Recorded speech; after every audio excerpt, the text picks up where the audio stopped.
Hello students, welcome to my channel biology quest. आज का हमारा टॉपिक है नेचुरल सिलेक्शन। तो जो डार्विन साइंटिस्ट थे चार्ल्स डार्विन, तो यहाँ आपको फोटो दिख रहा होगा, he is the Charles Darwin. और इन चार्ल्स डार्विन का जो की कॉन्सेप्ट था, वो की कॉन्सेप्ट था नेचुरल सिलेक्शन। इन्होंने इवोल्यूशन को सपोर्ट किया और ये कहा कि नेचर जिसको सेलेक्ट करेगी वो ऑर्गेनिज्म इवॉल्व करेंगे, और नेचर जिसको रिजेक्ट करेगी वो ऑर्गेनिज्म डिक्लाइन यानी कि एक्सटिंक्ट हो जाएंगे। तो यहाँ पे हम बात कर रहे हैं डार्विन की ऑब्जर्वेशंस की। This is the historical evidence. और पास्ट में इन्होंने कोई रिसर्च किया नेचर के अंदर, और वहाँ पे इनका जो की ऑब्जर्वेशन आया वो था नेचुरल सिलेक्शन। तो आप याद रखिएगा, डार्विन का जो की कॉन्सेप्ट था that was the natural selection. अब ये कहानी आप देखें तो ये कहानी इंग्लैंड की है। इंग्लैंड के अंदर दो कंडीशंस थी। पहली कंडीशन थी बिफोर इंडस्ट्रियलाइजेशन, यानी कि जब फैक्ट्रियां नहीं लगी थी और वहाँ की जो एयर थी वो क्लीन थी। तो उस केस में जो वाइट विंग्ड मॉथ थे उनका नंबर ज़्यादा था, यानी कि बिफोर इंडस्ट्रियलाइजेशन, यानी कि 1860 से पहले, 1860 से पहले। लेकिन जब वहाँ फैक्ट्रियाँ लग गई, इंडस्ट्रीज़ डेवलप हो गई, तो हम ये देख रहे हैं वहाँ पे जो वाइट विंग्ड था उनका नंबर रिड्यूस हो गया, जबकि जो ब्लैक विंग्ड मॉथ थे उनका नंबर बढ़ गया। यानी कि before industrialisation white winged moth were more, and after industrialisation the black winged number moth were more. तो ये जो है ये ऑब्जर्वेशन थी। तो वही ये कहता है आफ्टर इंडस्ट्रियलाइजेशन वो कंडीशन कुछ और थी, मोर डार्क विंग्ड मॉथ।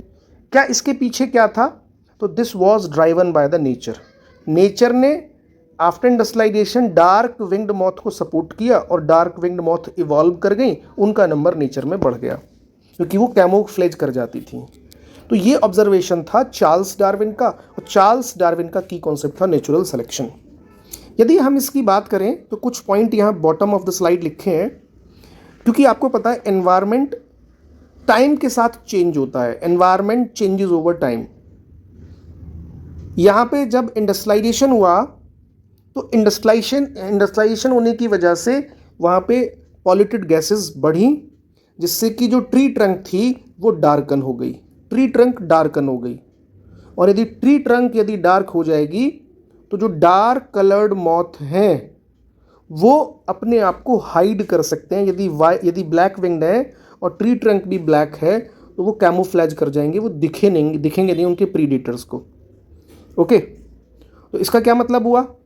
यानी कि ये क्लासिकल एग्जाम्पल है नेचुरल सिलेक्शन का। This is a classical example of the natural selection. I think समझ आया होगा।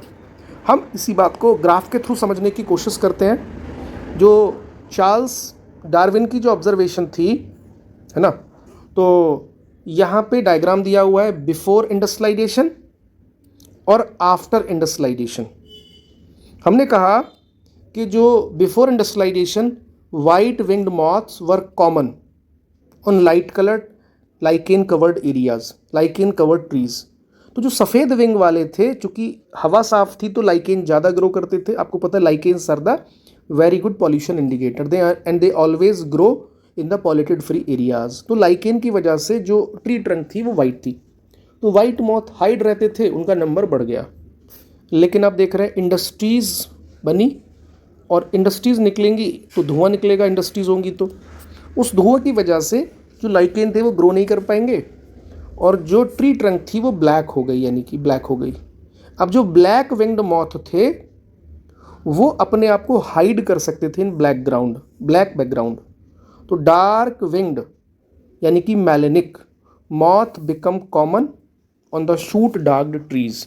तो कंडीशन रिवर्स हो गई। इसी बात को हम ग्राफ की तरह समझने की कोशिश करते हैं। देखिएगा, इधर हम टाइम के लिए जाते, टाइम बढ़ रहा है, इधर यहाँ मौत का नंबर बढ़ रहा है।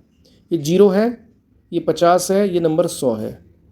तो बिफोर इंडस्ट्रियलाइजेशन आप देख रहे हैं ब्लू लाइन हमारी किसको बता रही है? वाइट विंग्ड को। वाइट विंग का नंबर 100 है फॉर एग्जाम्पल। जैसे जैसे टाइम बढ़ा, यानी कि इंडस्ट्रीज डेवलप करी, तो वाइट विंग्ड मॉथ का नंबर विद टाइम रिड्यूस हो गया। और दूसरी तरफ आफ्टर इंडस्ट्रियलाइजेशन, यहाँ पे दूसरी तरफ डार्क विंग्ड मॉथ का नंबर जो कम था आफ्टर इंडस्ट्रियलाइजेशन वो नंबर बढ़ गया। तो वही बात थी जो हमने पिछली स्लाइड में कही थी। ये जो इंसेक्ट था इसका नाम आप बता सकते हैं? ये जो इंडस्ट्रियल मेलेनिज्म यानी कि जो डार्क विंग्ड मॉथ है उसके अंदर मेलेनिन ज़्यादा होता है, क्योंकि मेलेनिन बॉडी कलर डिसाइड करता है, हमारे अंदर भी करता है। तो इसको बोलते हैं industrial melanism. Is industrial melanism in the peppered moth.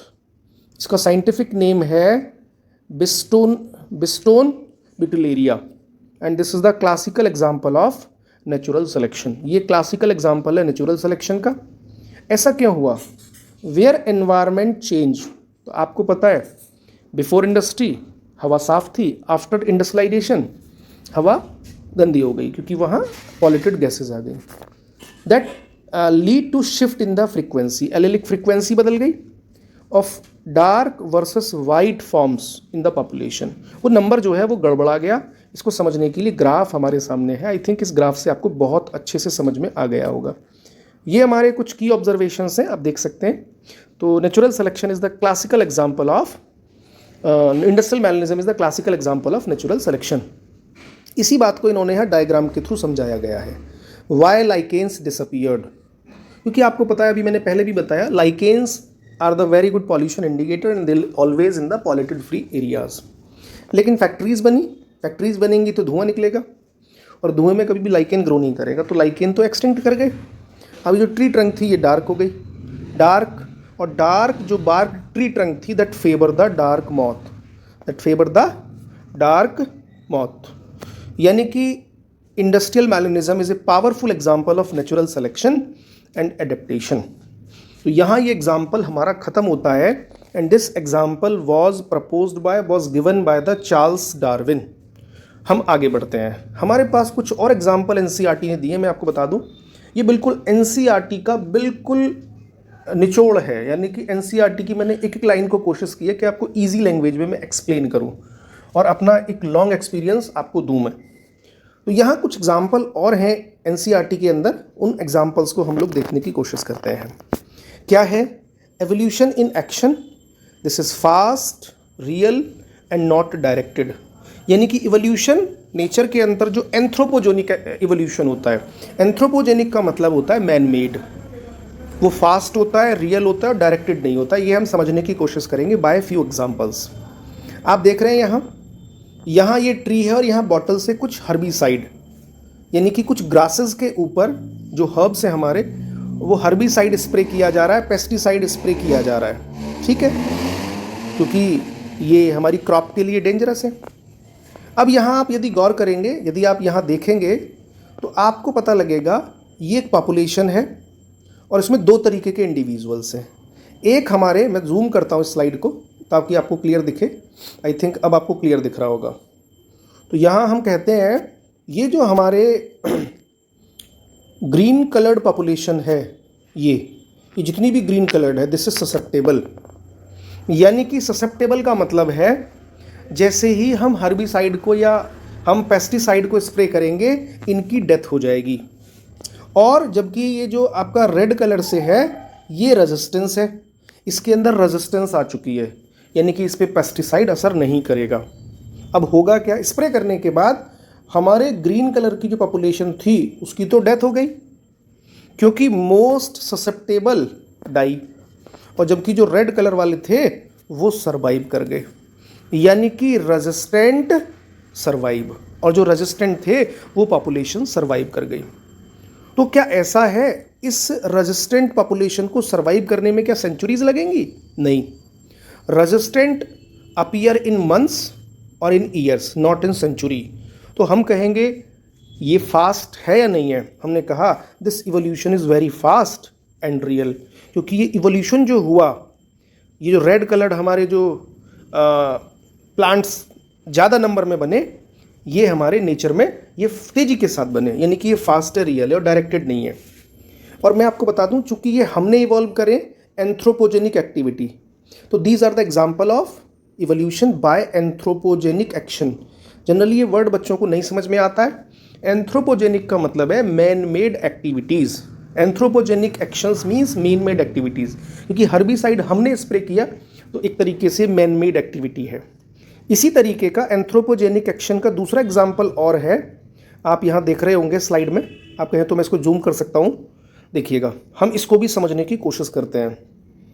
ये कुछ माइक्रोब हमारे यहाँ दिए हुए हैं, माइक्रोब, और ये माइक्रोब दो तरीके के हैं। एक हमारे ग्रीन कलर से ससेप्टेबल है, जो कि एंटीबायोटिक लेने से उन माइक्रोब्स की, उन बैक्टीरिया की डेथ हो जाएगी, जबकि जो यहाँ ऑरेंज कलर से हैं वो रेजिस्टेंट है, उनकी डेथ नहीं होगी।